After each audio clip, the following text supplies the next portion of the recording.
Ils sont au total 400. Ces militaires de FARDC ont suivi une formation de 3 semaines. Celle-ci a été donnée par les forces spéciales guatémaltèques de la MONUSCO à Rwampara. Le gouverneur de la province de l'Ituri, qui a salué cette mutualisation des forces avec la MONUSCO, a surtout reconnu sa pertinence. Aujourd'hui, si nous avons pu résister ici, c'est tout simplement aussi à cause de cet entraînement. Parce que, comme vous le savez, nous sommes dans une guerre asymétrique. Et il faut aussi des forces spéciales pour aussi aller d'abord réagir le plus vite possible, parce que ce sont des forces de réaction rapide, et puis pour aller dans le plus profond, dans la profondeur.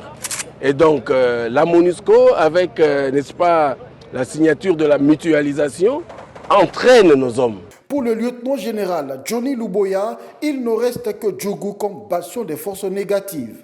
Aujourd'hui, à Ituri, nous n'avons que Djougou qui est vraiment touché par l'insécurité, mais touché ou plus dans la zone minière. Désormais, on parlera du professionnalisme pour ces militaires formés par les forces spéciales guatémaltèques de la MONUSCO.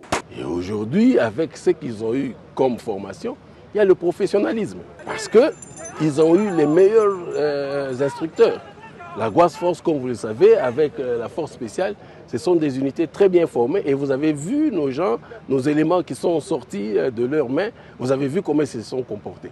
Je crois que le plus grand problème que nous avons, c'est d'abord la discipline. Sans discipline, on n'a pas d'armée. Et aussi, ils doivent être loyaux.